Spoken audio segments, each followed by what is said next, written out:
Good afternoon. It's a pleasure to be here at the auspicious occasion of the inauguration of this great conference.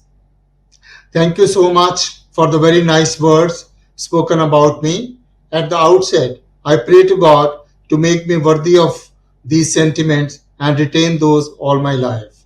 Thank you, Dr. Connor, for inviting me here, even though I am not very directly connected with the subject. Dr. Connor, your simplicity, sincerity, and service attitude just does not allow me any room for saying no whenever you want me by your side.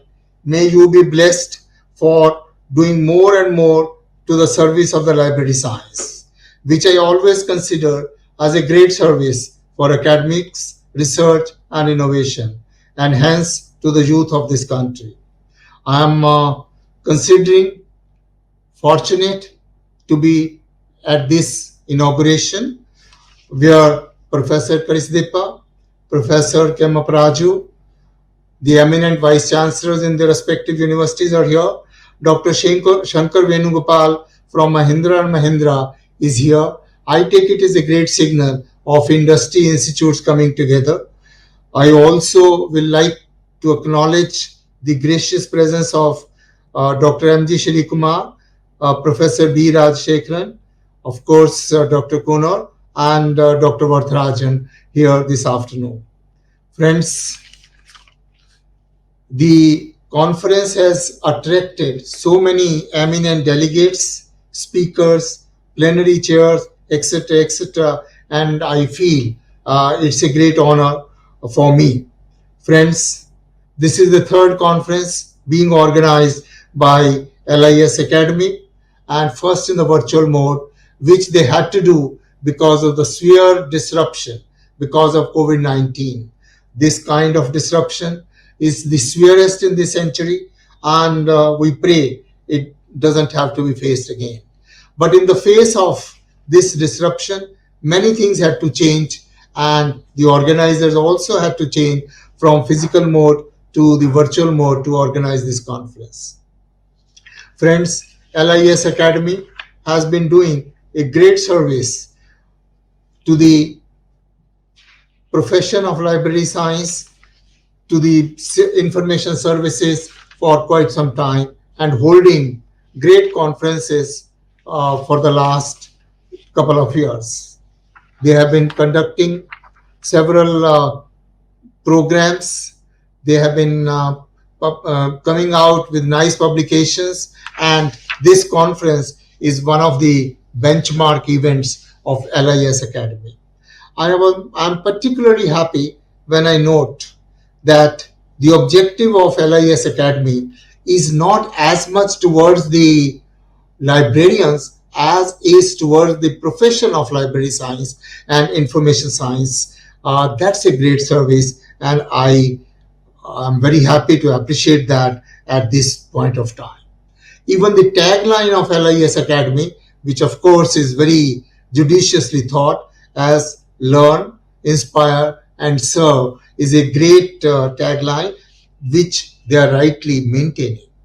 Friends, in addition to the LIS Academy, this conference is being partnered by University of Hyderabad, which is one of the premier most universities of this country. This university has done us proud in all academic work by their extraordinary performance, while accreditation status, ranking status, or whatever. Their joining hands with LIS Academy certainly adds value to the profession of library and information science.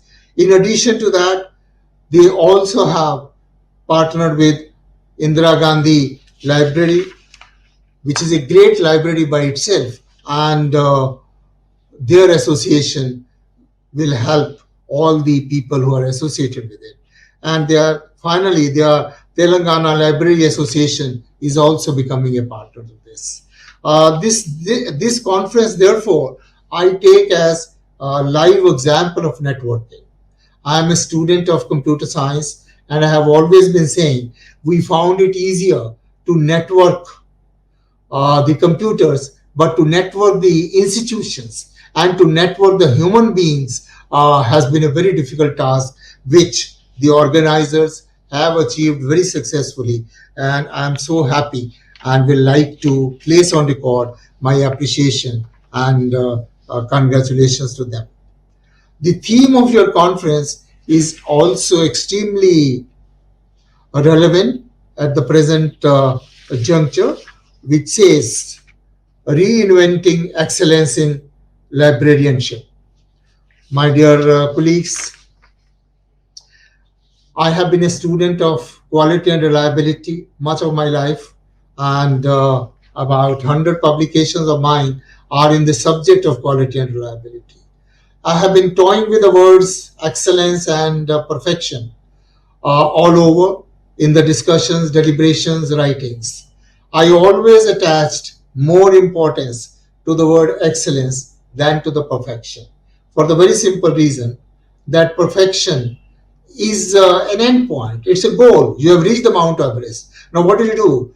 Try to be sustained to remain there as long as you can and look down. But excellence is a journey which keeps you taking higher and higher, further and further, and therefore you keep on improving, keep on giving better services. That is the greatness which is imbibed in this title of excellence.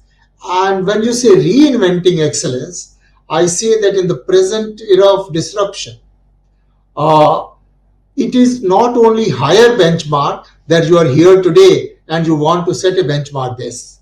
That probably is not going to work this time, because as you go higher, the path may not be straight. The disruption, particularly in the academic world, is going to be so great that the state journey, the linear path may not be available. So your journey from here might not go here, might go here, and therefore it's probably have to play with the accelerator and the steering both at the same time while you're driving.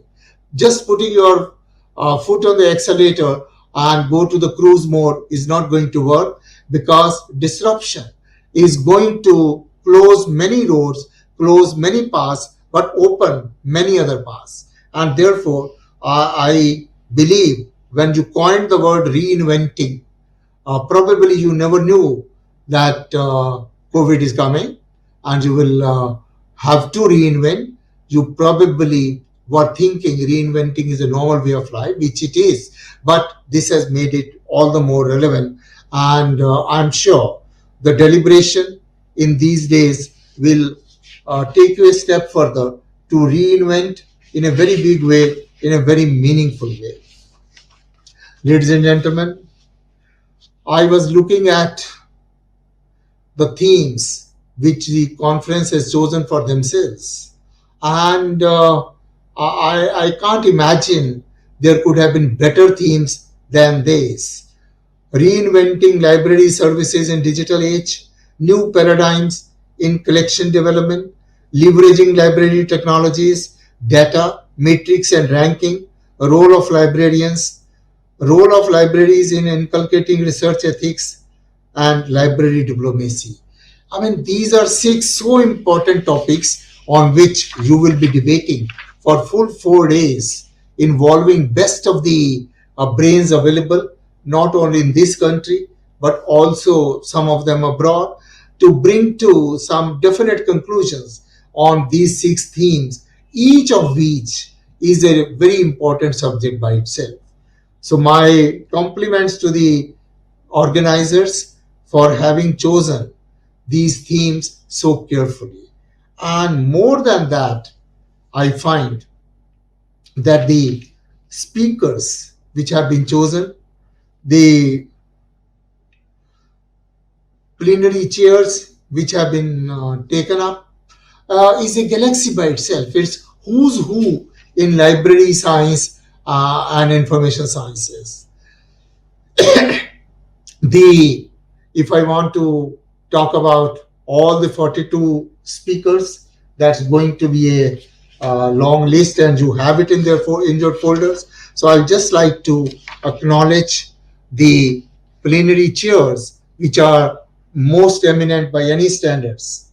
Shri B.P. Prakash, Director Library Services, Ashoka University, Dr. Shantanu Ganguly, Fellow TERI, Dr. Giridhar Kunkur, BITS Pilani, Dr. Jagdish Arora, my colleague in National Board of Accreditation now, formerly at InflipNet, Dr. P. Mukhopadhyay, Professor Kalyani University, and Dr. K. Rama Patnaik, IIM Bangalore.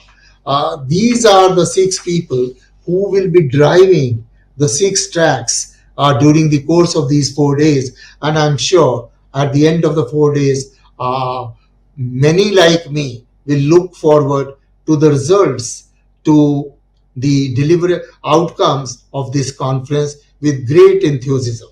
I wish all the tracks have a great success, have a great list of deliverables to be given to the academic community and to the libraries in general. I was feeling that you could do these over 4 days, and 42 people, all best in library science, when it talk what are the deliverables which we will have. We probably will have a compendium of future strategies in managing our libraries, in managing knowledge resource centers, and be of much greater service to the humanity at large. Friends, I now will talk a few minutes about the libraries from the perspective of an academician who really is neither a librarian nor a library science student. But I believe any academician, any researcher, any innovator, any scientist has a great love for library and has to have a great love for the library. Librarians reflect culture of a country. They also form a heart of academic and research organizations all across the world. The new advances in technology, transformation of learning resources from print to digital, and new age digitally savvy students and users of libraries have forced organizations in general and libraries in particular to transform themselves to meeting the changing needs of learning, teaching, and research.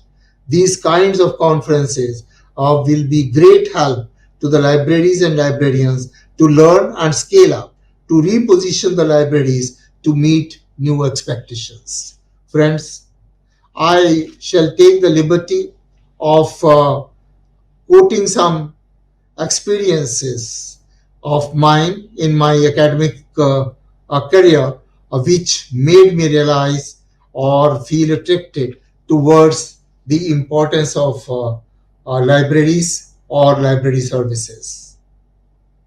My dear most eminent colleagues, I remember when I was Vice Chancellor of the first university of the Government of Delhi, IP University, and as a founder Vice Chancellor, one of my challenging tasks was to build the campus of the university.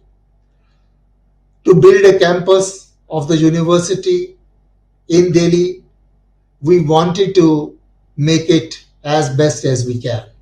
And therefore, we invited open architectural competition for building the campus of the university. 34 architects competed for the same, along with some foreign entries. When we set up a jury for evaluation of all these proposals and then choose the architect for the university. The jury involved persons of the status of Professor Kanvinde, who built IIT Kanpur. And the jury shortlisted from 34 to 12, then 12 to 5, and finally to 2. And then I think more as a matter of courtesy, they asked, "Sir, you as Vice Chancellor, now choose between A and B." These are the 2 best architects according to me, according to the jury. And I said, well, why are you leaving this job to me? They said, sir, I think we should have some input to this. I said, okay, I'll come and join your meeting. So I said, you obviously give me the choice between A and B. Some architectural aspects must be better in A, some must be better in B, and that makes it a difficult decision. Otherwise, it would have been a simple decision. I said, I just want to know one thing, and that is, out of these A and B, which has a better library design?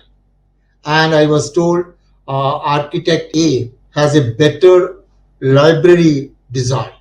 And I said, then without looking at other factors, I choose architect A for my university, because I strongly believe library should be the place which should be most attractive location for a university, which should attract the students even by mistake, and that will help. Today they might walk in just for fun. Tomorrow they will read something, and day after tomorrow they will become deep researchers. So library in the life of a university has that importance in my mind, and I always believed in that very strongly. Friends, I believe in addition to this, library is more of a service than the profession, according to me. And as we go deeper and deeper into higher intellectual levels, the role of librarians and the culture they exhibit will play greater and greater role in our refinements. As we go higher and higher academic echelons, the library will become more important. Attitudes of librarians will be of utmost importance to any institution worth a name. I recall a very small case study which was done in a country abroad, of course, but it indicates a lot. They just wanted to find out how does the attitude of library staff reflect on the students and the researchers. They just as an experiment, they found two students who will go to the library, ask the same book from two different deputy librarians, and the book is misplaced. So student A goes to deputy librarian X and says, sir, I wanted to find this book, but I don't find it in the shelf. And the deputy librarian A says, if you can't find the book, what do you expect me to do? Go and locate it again. If you can't find it today, maybe you can find it tomorrow. I can't do anything about it. Anyway, the student has no option. He comes out. The student B goes to deputy librarian Y and he says, ma'am, I wanted this book, but it's not available on the shelf. What do I do? I need it urgently. She says, well, it is in the library. I see it on my computer. It is in the library. But if you can't find it, okay, I'll put some staff on duty to find the book for you. You give me your phone number, and the moment we trace the book, we'll let you know. You come and get it issued. Both the students have not got the book. Both go out, and because it's a designed experiment, both are given a feedback sheet to be filled up. The feedback sheet has questions like this: how do you like your library? Is it well lighted? Is it well stocked? Do you find enough books in the library? And so on and so forth. There are about 10-12 questions. The student A answers no to all the 12 questions, and the student B answers yes to all the 12 questions. That is the importance of attitude of the staff in the service to a student. And I always say library is one service point, just like hostels, sports centers, swimming pool, etc., which can feel the nerve of the student, which can satisfy the researchers, and that brings in much more harmony on the campus in addition to the academic contributions of the campus. I have always said, the vice chancellors, in the lighter vein, I say, to make your life easier and to reduce at least one dissatisfaction point from the students, choose your librarian very carefully. Because if librarian is careful, many of these things can be taken care of pretty well. And at this juncture, when I am addressing you, you are all in such senior positions. You will be appointing staff at frequent times, and I would request you to keep this in mind, that attitude of library staff is something very, very important. And you have to be now more and more service oriented in the present scenario, because the role of libraries are changing and will keep changing. When I look to the genesis of LIS Academy and the contributions of Dr. Kono, look at the services, look at the consortium, look at the reading material available to such a large number of researchers at practically no cost. Now, that's the service which has to be looked at very seriously and benefiting more and more people in the periods to come. Finally, friends, I would like to give a suggestion which I know is beyond my brief, but as a chief guest, I can take the liberty of.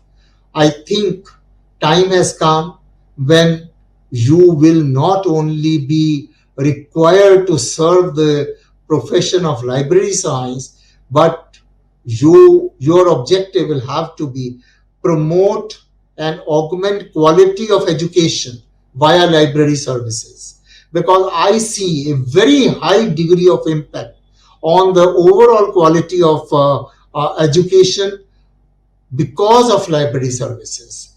I can visualize libraries will have a totally different look and scenario in the very near future, and we will have to start all working in that direction right away. When this COVID, which again I repeat, is the severest possible disruption which we had. We had disruptions earlier. And disruptions change life. For example, people define printing itself is a disruption. Before printing, you had no option but to listen to the guru in the class very attentively. After the books, you had that option. So it's a disruption. WhatsApp is a disruption. Smartphone is a disruption. Electricity is a disruption. Artificial intelligence is a disruption. But COVID is probably the largest disruption which we had, and it is going to change education scenario like anything. When we reopen after a month, 2 months, whatever, still for a few months at least, because of the social distancing norms and the precautions having to be taken, we will not be able to put all the students in the classrooms as we used to do earlier. And therefore, I visualize a scenario, a classroom where we used to have 60 students, now maybe 20, 25, 30 at best. A laboratory where we used to have 30 students, maybe now 15, 20. And therefore, quite a large number of students, even after the universities and the colleges and schools reopen, will have to be outside their classrooms. Now, where do they go? It may be possible that some of them are not invited to the campus every day, and the classes are so adjusted, which will be done, I believe. But nonetheless, there would be occasions when the students will have to be in the campus outside the classrooms. In that scenario, what could be a better option for the students than the libraries to be made use of? And therefore, I visualize that in the coming time, we will have to be prepared for larger numbers visiting libraries, larger readership, larger user base, and we have a challenge that we also have to maintain social distancing and all that.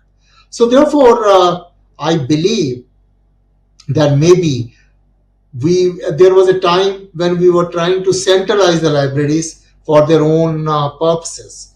I think we might have to go towards many small libraries in the campus, and from centralization we might start moving towards decentralization, create several small reading rooms, create several small e-library facilities, and so on and so forth.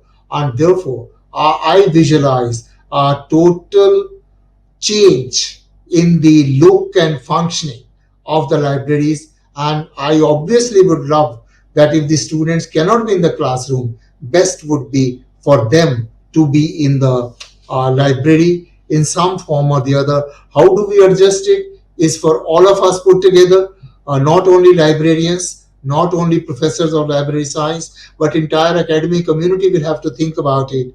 And I would believe that the future requires us to optimize e-resources and physical resources as one entity.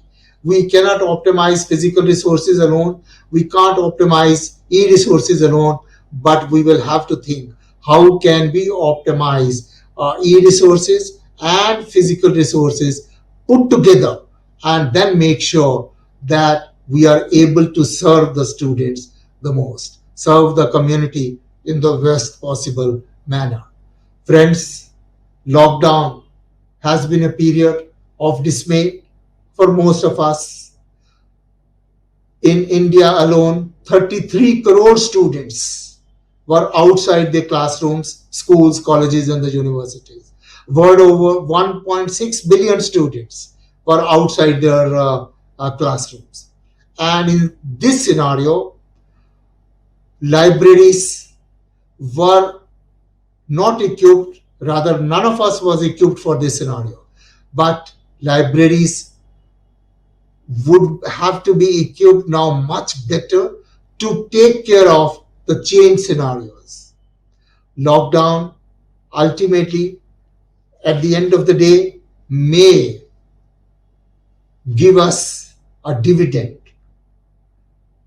in some positive deliverables. I was reading the life sketch of Newton, the great scientist, one of the greatest scientists of which we have heard of, and he had to stay out of his university for good 18 months during lockdown when the plague spread.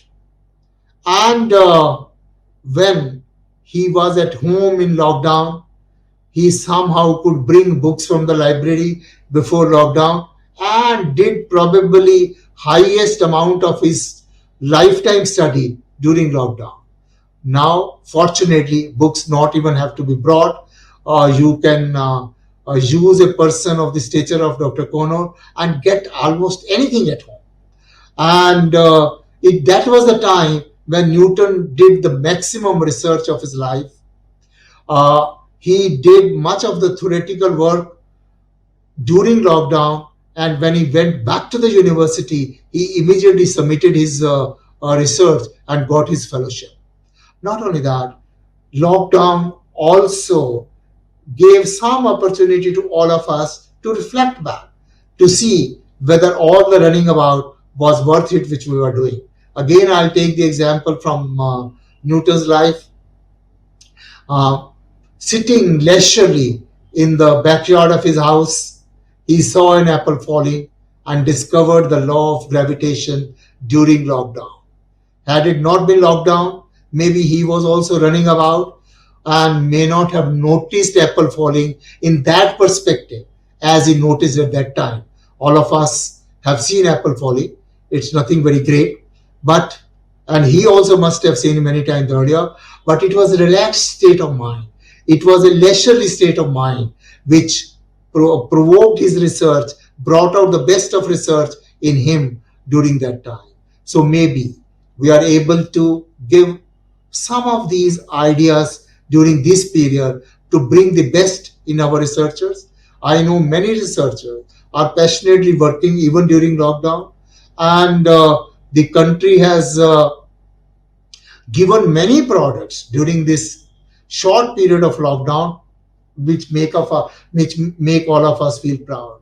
This country has invented ventilators at a cost which is not even 10% of the traditional ventilator. Our students have designed ventilators which are the size of a toaster in the kitchen. Our students have converted a scuba diving helmet to a ventilator just by using a valve. And that valve also they printed using a 3D printer designed themselves at a cost of 10,000 rupees. And the entire helmet converted into ventilator in few thousand rupees. So lots of research has been done, is being done, and I'm sure this period after things reopen, many things will be visible to the world, and all this time the learning resources have been of a great help to each and every individual to be able to survive academically, intellectually, uh, and come to grip with the latest on the subject and deliver the things which possibly could not have been done. So I don't think lockdown, yes, it has given us a lot of anxious moments, lot of problems, no doubt about it. None of us welcomed it, none of us liked it. But what all I'm trying to say is there may be some good things coming out of a destructive period. After all, there's a word which we call as constructive destruction. We do look for positives even out of destruction. After all, in this country, we envisage the concept of Brahma, Vishnu, Mahesh all at one time. If Brahma produces, Vishnu sustains, and Shankar destroys. But all these were necessary. So probably COVID also was necessary for some reason to bring the world to a new normal. And I look towards that normal to be much better than what it was. Coming back to the education, as a last sentence, I am a student of computer science, and whenever we get a virus, we okay have Avast virus remover, have quick heal virus remover. But if the virus is so strong, the only solution left with us is to reformat the computer and restart. I think our education system has been inflicted with a very severe, very strong virus in the form of COVID, and let us use it as an opportunity to reformat our system and not go back to what it was, even when the situation permits so. To take a simple example, very simple example, whether you are in school, college, university, whichever subject, I don't know where from history it came that at the end of every subject, semester or year, there must be a 3 hour theory exam. I could not find any scientific basis of this 3 hours theory exam at the end of the semester or the year. Neither in any religious scriptures nor on internet I could find a basis of this, except that it's a tradition which is coming up. There must have been some basis on which it must have been designed. But today I find there could be possibilities of doing it maybe 2 hours, in some subject 4 hours, in some subject only a group discussion, in some subjects only a project. So maybe we can look at the examination system for each subject separately, and how the libraries can help us. Maybe we give a very open-ended problems. New policy of education gives a lot of thrust on interdisciplinary education. Our libraries at the moment are categorized subject-wise. How does the student find interdisciplinary pockets when he walks into the library? If he's a mechanical engineer, how is he coming across a book of philosophy once in a while? We have to provide some pathways for that to give interdisciplinary research. And the world today is not looking to the interdisciplinary research in the form of mechanical and mining, in the form of philosophy and psychology. No, we want subjects like physics and philosophy to be studied together. We want subjects like mathematics and music to be studied together.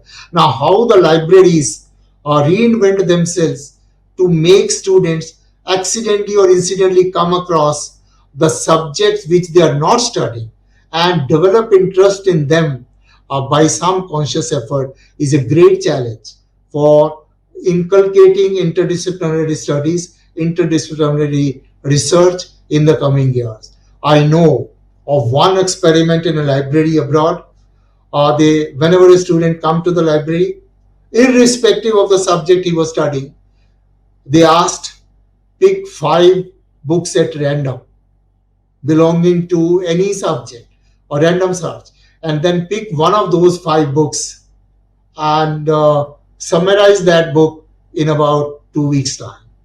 Now, a student of mathematics might get a book on philosophy, but then it was a part of academics. So these are the kinds of cultural changes which we will have to bring in academics. And I, for one, very strongly believe no academic changes can come without the active involvement of libraries, librarians, information scientists. And it is in this context I visualize a very strong challenge before my colleagues here, before the delegates of this great conference, and I wish that they are able to meet these challenges not for their profession alone, but for the entire education system of the country.